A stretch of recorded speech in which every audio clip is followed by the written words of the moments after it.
छठा अध्याय आत्मसंयम योग। पांचवें अध्याय के आरंभ में अर्जुन ने भगवान से कर्म संन्यास, सांख्य योग तथा कर्मयोग, इन दोनों में से कौन सा साधन निश्चित रूप से कल्याणकारी है, यह जानने की प्रार्थना की। तब भगवान ने दोनों साधनों को कल्याणकारी बताया और फल में दोनों समान हैं। फिर भी साधन में सुगमता होने से कर्म संन्यास की अपेक्षा कर्मयोग की श्रेष्ठता सिद्ध की है।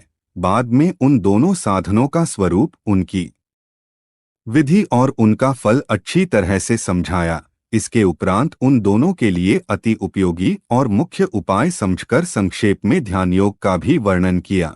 लेकिन उन दोनों में से कौन सा साधन करना, यह बात अर्जुन स्पष्ट रूप से नहीं समझ पाया और ध्यान योग का अंगसहित विस्तृत वर्णन करने के लिए छठे अध्याय का आरंभ करते हैं। प्रथम भक्तियुक्त कर्मयोग में प्रवृत्त करने के लिए भगवान श्री कृष्ण कर्मयोग की प्रशंसा करते हैं। 6th chapter of Shrimad Bhagavad Gita in Hindi. अथ षष्ठोऽध्यायः। श्री भगवानुवाच अनाश्रितः कर्मफलं कार्य कर्म करोति यः स सन्यासी च योगी च न निरग्निन चाक्रियः। 1। श्री भगवान बोले, जो पुरुष कर्मफल का आश्रय न लेकर करने योग्य कर्म करता है, वह सन्यासी तथा योगी है, और केवल अग्नि का त्याग करने वाला सन्यासी नहीं है तथा केवल क्रियाओं का त्याग करने वाला योगी नहीं है। 1। यह सन्यासमिति प्राहुर्योगं तं विद्धि पांडव, न ह्यसन्यस्त संकल्पो योगी भवति कश्चन। 2।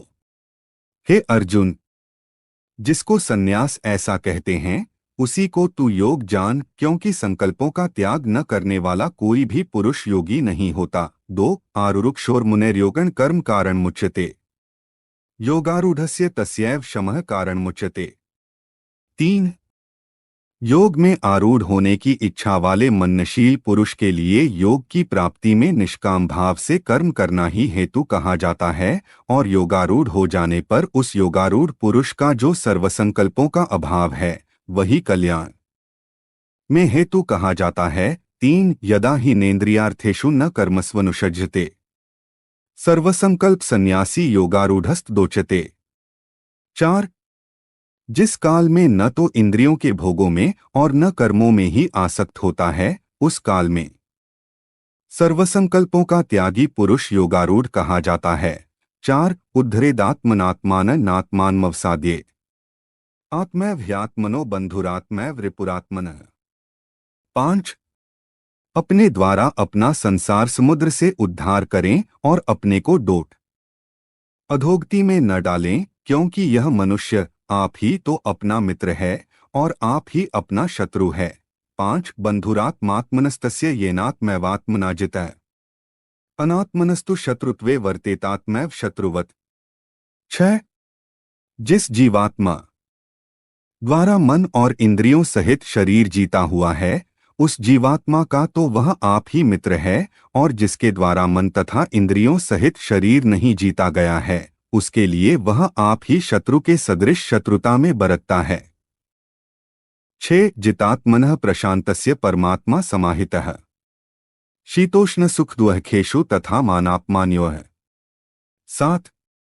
सर्दी गर्मी और सुख दुख आदि में तथा मान और अपमान में जिसके अंतःकरण की वृत्तियां भली भांति शांत हैं, ऐसे स्वाधीन आत्मा वाले पुरुष के ज्ञान में सच्चिदानंद घन परमात्मा सम्यक प्रकार से ही स्थित है, अर्थात उसके ज्ञान में परमात्मा के सिवा अन्य कुछ है ही नहीं। 7। ज्ञान विज्ञान तृप्तात्मा कूटस्थो विजितेन्द्रिय युक्त इत्युच्यते योगी समलोष्टाश्मकांचनः। 8। जिसका अंतःकरण ज्ञान विज्ञान से तृप्त है, जिसकी स्थिति विकार रहित है, जिसकी इंद्रियां भली भांति जीती हुई हैं और जिसके लिए मिट्टी, पत्थर और सुवर्ण समान हैं, वह योगी युक्त अर्थात भगवत प्राप्त है, ऐसा कहा जाता है। 8। सुहृन् मित्रार्युदासीन मध्यस्थद्वेष्य बंधुषु साधुष्वपि च पापेषु संबुद्धिर्विशिष्यते। 9। सुहृद मित्र, वैरी, उदासीन, मध्यस्थ, द्वेष्य और बंधुगणों में, धर्मात्माओं में और पापियों में भी समान भाव रखने वाला अत्यंत श्रेष्ठ है। 9। योगी युंजीत सततमात्मान रहस्य स्थित है। एकाकी यच्चित्तात्मा निराशीर परिग्रह। 10 मन और इंद्रियों सहित शरीर को वश में रखने वाला आशारहित और संग्रहरहित योगी अकेला ही एकांत स्थान में स्थित होकर आत्मा को निरंतर परमात्मा लगावे। 10 शुचौ देशे प्रतिष्ठाप्य स्थिरमासन्मात्मनः नात्युच्छ्रित नातिनीच चैलाजनिकुशोत्तरम्। 11 तत्रैकाग्रण मनः कृत्वा यच्चित्तेन्द्रियक्रिया उपविश्यासने युञ्ज्याद्योगमात्म विशुद्धे। 12 शुद्ध भूमि में जिसके ऊपर क्रमशः कुशा मृगछाला और वस्त्र बिछे हैं, जो न बहुत ऊंचा है न बहुत नीचा, ऐसे अपने आसन को स्थिर स्थापन करके उस आसन पर बैठकर चित्त और इंद्रियों की क्रियाओं को वश में रखते हुए मन को एकाग्र करके अंतःकरण की शुद्धि के लिए योग का अभ्यास करे। 11-12 सम कायशिरोग्रीवं धारयन् नचलं स्थिरः संप्रेक्ष्य नासिकाग्रं स्वं दिशश्चान्वलोक्यन्। 13 प्रशांतात्मा विगतभीर्ब्रह्मचारिव्रते स्थितः मनः संयमय मच्चित्तो युक्त आसीत मत्परः। 14 काया सिर और गले को समान एवं अचल धारण करके और स्थिर होकर अपनी नासिका के अग्रभाग पर दृष्टि जमाकर अन्य दिशाओं को न देखता हुआ ब्रह्मचारी के व्रत में स्थित भयरहित तथा भली भांति शांत अंतःकरण वाला सावधान योगी मन को रोककर मुझमें चित्तवाला और मेरे परायण होकर स्थित होवे। 13-14 युञ्जन्नेवं सदात्मानं योगी नियतमानसः शांति निर्वाण परमा मत्संस्थामधिगच्छति। 15 वश में किए हुए मन वाला योगी इस प्रकार आत्मा को निरंतर मुझ परमेश्वर के स्वरूप में लगाता हुआ मुझ में रहने वाली परमानंद की पराकाष्ठारूप शांति को प्राप्त होता है। 15 नात्याश्नतस्तु योगोस्ति न चैकान्तमंशनतः न चाति स्वप्नशीलस्य जाग्रतो नैव चार्जुन। 16 हे अर्जुन, यह योग न तो बहुत खाने वाले का, न बिल्कुल न खाने वाले का, न बहुत शयन करने के स्वभाव वाले का और न सदा ही जागने वाले का ही सिद्ध होता है। 16 युक्ताहार विहारस्य युक्तचेष्टस्य कर्मसु युक्तस्वप्नावबोधस्य योगो भवति दुहखा। 17 दुहकों का नाश करने वाला योग तो यथायोग्य आहार विहार करने वाले का, कर्मों में यथा योग्य चेष्टा करने वाले का और यथायोग्य सोने तथा जागने वाले का ही सिद्ध होता है। 17 यदा विनीत चित्तमात्मनेवावतिष्ठते निःस्पृहः सर्वकामेभ्यो युक्त इत्युच्यते तदा। 18 अत्यंत वश में किया हुआ चित्त जिस काल में परमात्मा में ही भली भांति स्थित हो जाता है, उस काल में संपूर्ण भोगों से स्पृहारहित पुरुष योगयुक्त है, ऐसा कहा जाता है। 18 यथा दीपो निवातस्थो नेंगते सोपमा स्मृता योगिनो यच्चित्तस्य युञ्जतो योगमात्मनः। 19 जिस प्रकार वायुरहित स्थान में स्थित दीपक चलायमान नहीं स्पृहारहित पुरुष योगयुक्त है, ऐसा कहा जाता है। 18 यथा दीपो निवातस्थो नेंगते सोपमा स्मृता योगिनो यच्चित्तस्य युञ्जतो योगमात्मनः। 19 जिस प्रकार वायुरहित स्थान में स्थित दीपक चलायमान नहीं होता, वैसी ही उपमा परमात्मा के ध्यान में लगे हुए योगी के जीते हुए चित्त की कही गई है। 19 यत्रोपरमते चित्तं निरुद्धं योगसेव्या यत्र चैवात्मनात्मान पश्यन्नात्मनि तुष्यति। 20 सुखमात्यन्तिक यत्तद् बुद्धिग्राह्यमतीन्द्रियम् वेत्ति यत्र न चैवायन स्थितश्चलति तत्वतः।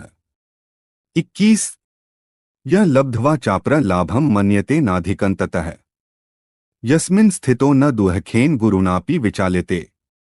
22 तं विद्यात् दुहक संयोग वियोगं योग संज्ञितम् सन्निश्चयेन योक्तव्यो योगो निर्विण्चेत्सा। 23 योग के अभ्यास से निरुद्ध चित्त जिस अवस्था में उपराम हो जाता है और जिस अवस्था में परमात्मा के ध्यान से शुद्ध हुई सूक्ष्म बुद्धि द्वारा परमात्मा को साक्षात करता हुआ सच्चिदानंदघन परमात्मा में ही संतुष्ट रहता है, इंद्रियों से अतीत केवल शुद्ध हुई सूक्ष्म बुद्धि द्वारा ग्रहण करने योग्य जो अनंत आनंद है, उसको जिस अवस्था में अनुभव करता है और जिस अवस्था में स्थित यह योगी परमात्मा के स्वरूप से विचलित होता ही नहीं, परमात्मा की प्राप्ति रूप जिस लाभ को प्राप्त होकर उससे अधिक दूसरा कुछ भी लाभ नहीं मानता और परमात्म प्राप्ति रूप जिस अवस्था में स्थित योगी बड़े भारी दुहक से भी चलायमान नहीं होता, जो दुहक रूप संसार के संयोग से रहित है तथा जिसका नाम योग है, उसको जानना चाहिए। वह योग न उकताए हुए अर्थात धैर्य और उत्साहयुक्त चित्त से निश्चय पूर्वक करना कर्तव्य है। संकल्प प्रभवान कामास त्यक्त्वा सर्वान् शेषतः मनसैवेन्द्रिय ग्राम विनियमे समन्ततः।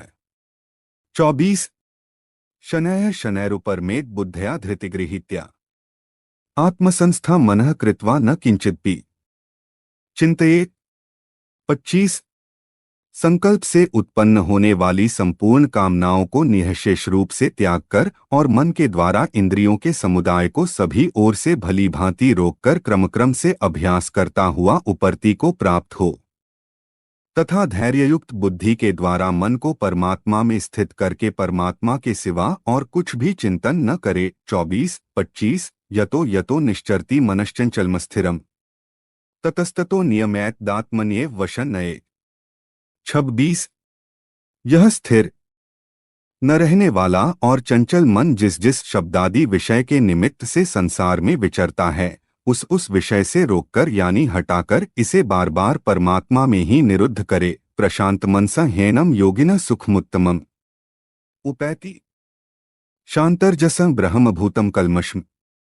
27 क्योंकि जिसका मन भली प्रकार शांत है, जो पाप से रहित है और जिसका रजोगुण शांत हो गया है, ऐसे इस सच्चिदानंद घन ब्रह्मा के साथ एक ही भाव हुए योगी को उत्तम आनंद प्राप्त होता है। 27 युञ्जन्नेवं सदात्मानं योगी विगत कल्मषः सुखेन ब्रह्म संस्पर्शमत्यंत सुखम शुते। 28 वह पाप रहित योगी इस प्रकार निरंतर आत्मा को परमात्मा में लगाता हुआ सुखपूर्वक परब्रह्म परमात्मा की प्राप्ति रूप अनंत आनंद का अनुभव करता है।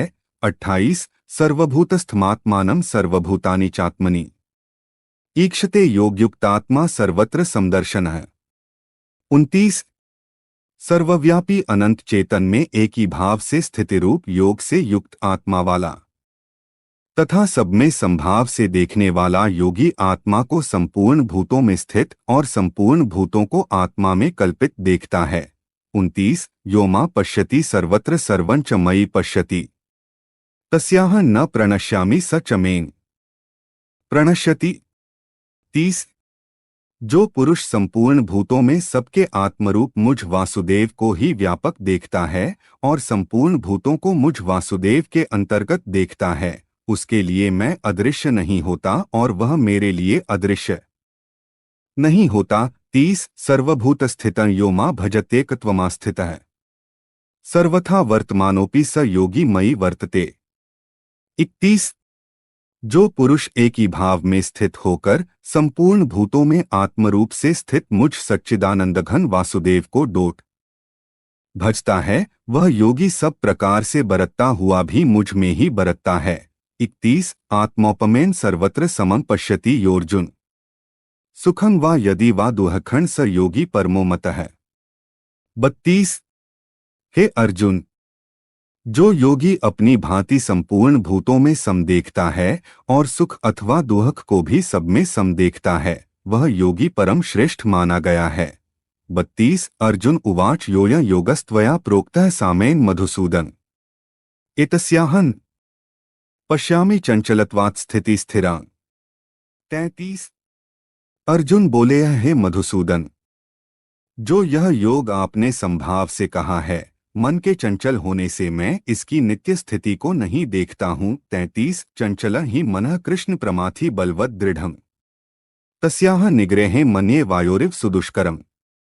34 क्योंकि हे श्री कृष्ण, यह मन बड़ा चंचल प्रमथन स्वभाव वाला, बड़ा दृढ़ और बलवान है, इसलिए उसका वश में करना मैं वायु को रोकने की भांति अत्यंत दुष्कर मानता हूँ। श्री भगवानुवाच असंशय महाबाहो मनो दुर्निग्रहे चलम अभ्यासेन तु कौन्तेय वैराग्येन च गृह्यते। 35। श्री भगवान बोले, हे महाबाहो, निःसंदेह मन चंचल और कठिनता से वश में होने वाला है, परंतु हे कुंती पुत्र अर्जुन, यह अभ्यास और वैराग्य से वश में होता है। 35। असंयतात्मना योगो दुष्प्राप इति में मतीय वश्यात्मना तु यत्ता शक्यो वाप्तुमुपायतः। 36। जिसका मन वश में किया हुआ नहीं है, ऐसे पुरुष द्वारा योग दुष्प्राप्य है, और वश में किए हुए मन वाले प्रयत्नशील पुरुष द्वारा साधन से उसका प्राप्त होना सहज है। यह मेरा मत है। 36। अर्जुन उवाच ऐतिह श्रद्धयोपेतो योगाच्चलित मानसः अप्राप्य योग संसिद्धि का गति कृष्ण गच्छति। 37। अर्जुन बोले, हे श्री कृष्ण, जो योग में श्रद्धा रखने वाला है किंतु संयमी नहीं है, इस कारण जिसका मन अंतकाल में योग से विचलित हो गया है, ऐसा साधक योग की सिद्धि को अर्थात भगवत साक्षात्कार को न प्राप्त होकर किस गति को प्राप्त होता है। 37। कच्चिन्नोऽभ्यविभ्रष्टश्चिन्ना भ्रमिव नश्यति अप्रतिष्ठो महाबाहो विमूढ़ो ब्रह्मणः पथि। 38। हे महाबाहो, क्या वह भगवत प्राप्ति के मार्ग में मोहित और आश्रय रहित पुरुष छिन्न भिन्न बादल की भांति दोनों ओर से भ्रष्ट होकर नष्ट तो नहीं हो जाता। 38। एतन्मे संशय कृष्ण छेत्तुमर्हस्य शेषतः त्वदन्यः संशयस्यास्य छेत्ता न ह्युपपद्यते। 39। हे श्री कृष्ण, मेरे इस संशय को संपूर्ण रूप से छेदन करने के लिए आप ही योग्य हैं, क्योंकि आपके सिवा दूसरा इस संशय का छेदन करने वाला मिलना संभव नहीं है।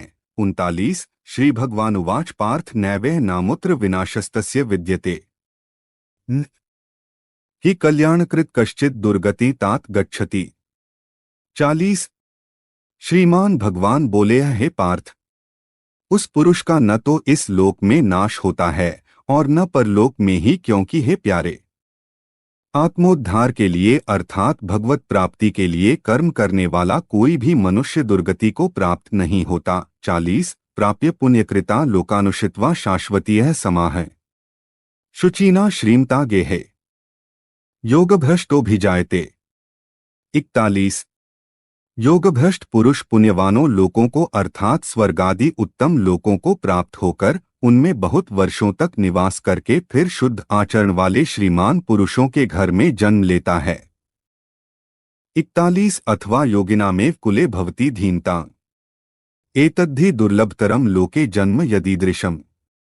42। अथवा वैराग्यवान पुरुष उन लोकों में न जाकर ज्ञानवान योगियों के ही कुल में जन्म लेता है, परंतु इस प्रकार का जो यह जन्म है सो संसार में निःसंदेह अत्यंत दुर्लभ है। 42। तत्र तम बुद्धि संयोगन लभते पौर्वदेहिकम यत्ते च ततो भूयः संसिद्धौ कुरुनंदन। 43। वहां उस पहले शरीर में संग्रह किए हुए बुद्धि संयोग को अर्थात राम बुद्धि रूप योग के संस्कारों को अनायास ही प्राप्त हो जाता है, और हे कुरुनंदन, उसके प्रभाव से वह फिर परमात्मा की प्राप्ति रूप सिद्धि के लिए पहले से भी बढ़कर प्रयत्न करता है। 43। पूर्वाभ्यासेन तेनैव ह्रियते ह्यवशोऽपि सः जिज्ञासुरपि योगस्य शब्द ब्रह्माति वर्तते। 44। वह श्रीमानों के घर जन्म लेने वाला योगभ्रष्ट पराधीन हुआ भी उस पहले के अभ्यास से ही निःसंदेह भगवान की ओर आकर्षित किया जाता है, तथा संबुद्धि रूप योग का जिज्ञासु भी वेद में कहे हुए सकाम कर्मों के फल को उल्लंघन कर जाता है। 44। प्रयत्नाद्यात्मानस्तु योगी संशुद्ध किल्बिषः अनेक जन्म संसिद्धस्ततो याति परांगतिम्। 45। परंतु प्रयत्न पूर्वक अभ्यास करने वाला योगी तो पिछले अनेक जन्मों के संस्कार बल से इसी जन्म में संसिद्ध होकर संपूर्ण पापों से रहित हो फिर तत्काल ही परम गति को प्राप्त हो जाता है। 45। तपस्विभ्योऽधिको योगी ज्ञानिभ्योऽपि मतोऽधिकः कर्मिभ्यश्चाधिको योगी तस्माद्योगी भवार्जुन। 46। योगी तपस्वियों से श्रेष्ठ है, शास्त्र ज्ञानियों से भी श्रेष्ठ माना गया है और सकाम कर्म करने वालों से भी योगी श्रेष्ठ है। इससे हे अर्जुन तू योगी हो। 46 योगिनाम्पि सर्वेषां मद गतेनांतरात्मना श्रद्धावान भजते यो मास में युक्ततमो मतः।